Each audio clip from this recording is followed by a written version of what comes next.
আসসালামু আলাইকুম। করব খামার গর্ব দেশ, এ হলো আমাদের বাংলাদেশ। কৃষি প্রতিদিন ইউটিউব চ্যানেলের সম্মানিত দর্শকদেরকে শুভেচ্ছা জানিয়ে শুরু করছি আজকের প্রতিবেদন। আজকের প্রতিবেদনের মধ্যে আমরা আপনাদের সামনে উপস্থাপন করার চেষ্টা করব যারা নতুন নতুন উদ্যোক্তারা শিং মাছ চাষ করতে চাচ্ছেন, কিন্তু তারা অদক্ষতার অভাবে, অনভিজ্ঞতার অভাবে আপনারা এই মাছ চাষ করে অসফল হচ্ছেন অথবা লসের ভাগিদার হচ্ছেন। কোন কোন জিনিসগুলো খেয়াল করার পর আপনি লাভের মুখ দেখবেন অথবা আপনি লাভবান হতে পারবেন, সেই জিনিসটি আজকে জানবো আজকের প্রতিবেদনের মধ্যে। এখানে আমাদের পিছনে বিভিন্ন গুণীজনেরা আছেন, আপনারা দেখতে পাচ্ছেন আমাদের ভাইদেরকে। এখানে যারা আছেন তাদের সাথে আমরা কথা বলবো। এখানে আমাদের হ্যাচারির মালিক আছেন, মাছের হ্যাচারির মালিক, পাশাপাশি আছেন একজন কোম্পানির এরিয়া ম্যানেজার।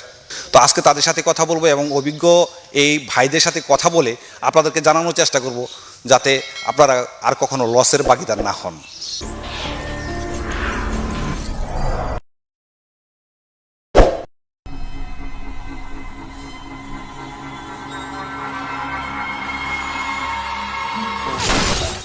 যে আমরা শিং মাছ পালন করতে চাষ করতে গেলে আমরা কি ধরনের শিং মাছের পোনাগুলো আমাদের ক্রয় করতে হবে?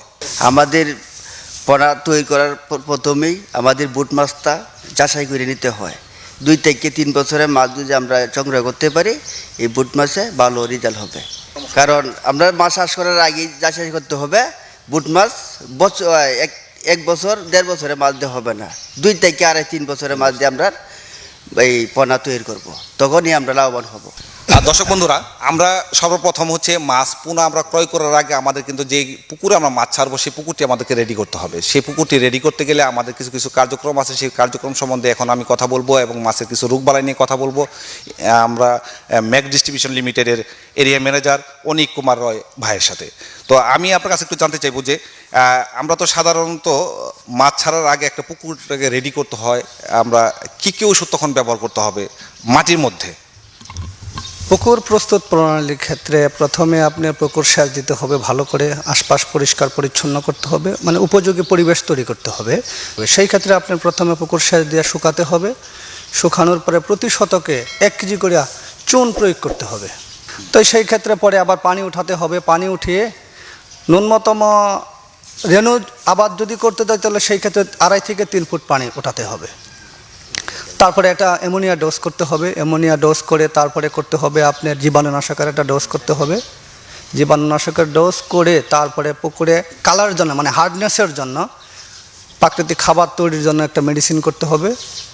যখন এই যে মেডিসিনগুলি করতে হবে আপনি বললেন, সেই মেডিসিনগুলির জন্য আমরা সাধারণত নতুন খামারি আমরা তো বুঝি না, তো সেই ক্ষেত্রে আমরা কোথায় যাব? সেই ক্ষেত্রে যারা মেডিসিনের বিক্রেতা আছে, ডিলার আছে, মফস্বল এলাকায়, গ্রামের বাজারে, প্রত্যেকটা জায়গায় এখন মেডিসিনের দোকানগুলো পাওয়া যায়। প্রতি ক্ষেত্রে বাংলাদেশে এখন বর্তমানে মেডিসিন কোম্পানির অভাব নেই। এখন আমি আপনার কাছে একটু জানতে চাইবো যে শিং মাছের সাধারণত কী কী ধরনের রোগ হয়ে থাকে? শিং মাছের সাধারণত রোগ হয় ফাঙ্গাল ইনফেকশন, ফুলকা পচা, লেজ পচা, কাণ্ড পচা, এইসব জনিত রোগগুলাই বেশি হয়। বিশেষ করে এই রোগগুলি বেশি হয়ে থাকে। তো আমরা এই যে এক একটা রোগের যদি আপনি কোনো সমাধান দেওয়ার চেষ্টা করতেন তাহলে অনেক খামারের উপকার হতে পারতো। আপনার মতো অভিজ্ঞ লোকে পেয়ে আমরা ধন্য যারা আপনার কাছ থেকে অনেক সমাধানগুলো পেয়ে যাবেন, যদি কিছু তথ্য জনগণকে দিতেন। একটা পুকুর যখন প্রস্তুতকালীন থেকে শুরু করে বাজারজাত প্রক্রিয়ায় যখন আপনি নিয়ে যাবেন, তো সেই ক্ষেত্রে নিয়মিত আপনি প্রোপায়োটিক্স করতে হবে, সেফোনিলের ডোজ করতে হবে, মানে যাকে বলি আমরা অ্যামোনিয়া ডোজ, গ্যাসের ডোজটা করে যেতে হবে। সেই ক্ষেত্রে আমাদের প্রোডাক্ট আছে জিওলাইডাস, ম্যাট্রিক্স নামে একটা জিওলাইড আছে আমাদের, গ্যাসিস্টপ, এই দুইটা মিশ্রিত করে আমরা মানে অ্যামোনিয়া ডোজটা করে থাকি। এটা নিয়ম মাফিক আপনি করে দেওয়া লাগবে, ন্যূনতম 10 থেকে 15 দিনের ভিতরে এই ডোজটা করতে হয়। তো সেফোনিলের ডোজটা আপনি করার পরে একটা জীবাণুনাশক করতে হবে। জীবাণুনাশক, আমাদের জীবাণুনাশক হলো একটা হলো পটাশিয়াম পারমোনোসালফেট 50%, যাকে আমরা ক্যালিফোস, তার গ্রুপটা হলো পটাশিয়াম পার অক্সিমোনোসালফেট। এটা দিয়ে আমরা জীবাণুনাশকের ডোজ করে থাকি। এতে করে আপনার উপকারী ব্যাকটেরিয়া, অপকারী ব্যাকটেরিয়া সকল কিছু সুরক্ষা থাকে। কোন রোগগুলির জন্য বিশেষ করে নজর দেওয়া দরকার, যেগুলি নজর না দিলে একজন খামারি লস হয়ে যাবে? প্রত্যেকটা সময় যারা সচেতন খামারি, প্রত্যেকটা সময় এই জিনিসটা সচেতন থাকতে হবে, পুকুরে যাতে অ্যামোনিয়া না হয়, পিএস যাতে কন্ট্রোলে থাকে। পিএস অ্যামোনিয়া কন্ট্রোলে থাকলে মাছ সুরক্ষায় থাকবে। ওই পুকুরে ফাঙ্গালিন ইনফেকশন দেখা দিবে না, ভাইরাল ইনফেকশনও হবে না, মাছ টুক করেও মারা যাবে না। তবে এই জিনিসটা সবসময় সচেতন থাকতে হবে, অ্যামোনিয়া আর পিএস এই দুইটা কন্ট্রোলে থাকতে হবে। ধন্যবাদ আপনাকে।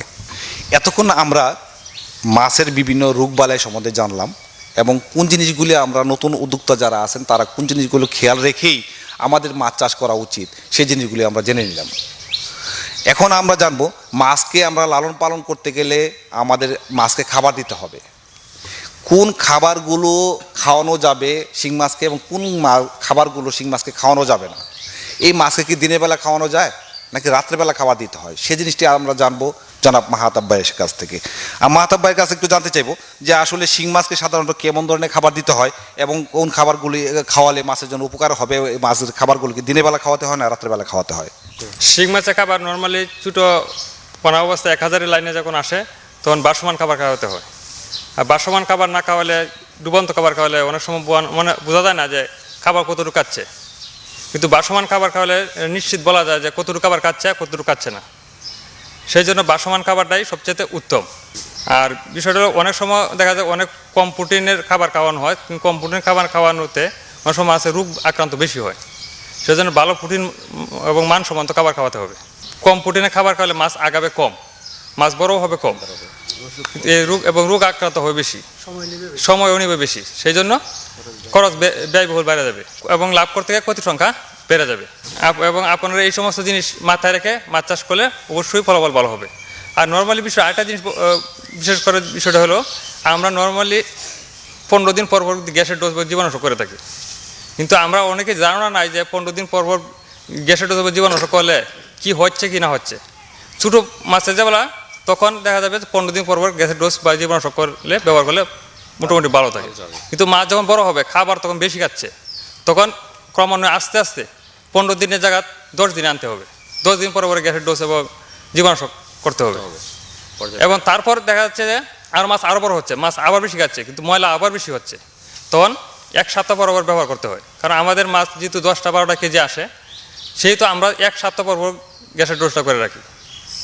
কারণ 1 সপ্তাহ পর না করলে তো খাবার বেশি হচ্ছে, মাছ বড় হচ্ছে, রোগাক্রান্ত যে কোনো দিন হয়ে যেতে পারে।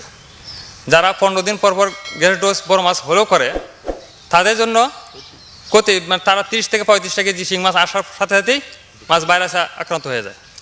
তাদের জন্য আমি বলতে চাই যে যখন মাছ বড় হবে তখন গ্যাসের ডোজ এবং জীবাণুনাশক ডোজটা একটু আগে করতে হবে, নয়তো বা যে কোনো দিন ক্ষতির সম্মুখীন হয়ে যেতে পারে। মাছ ভাইরাস আক্রান্ত হয়ে সমস্ত পুকুরে মাছ মারা যেতে পারে। আমি যে কথাটি বললাম যে যেহেতু এই ঘনত্ব মাছ যখন বড় হয়ে যাবে তখন আপনারা কাছাকাছি সময়ে গ্যাসের ডোজ এবং জীবাণুনাশক করবেন। এই আমার কথা অনুসারে যদি কাজ করেন আশা করি আপনারা শিং মাছ চাষ করে ভালো ফলাফল আশা করতে পারবেন। সেই আপনার এই কথা বলে আমি আমার বক্তব্য শেষ করলাম। আসসালামু আলাইকুম।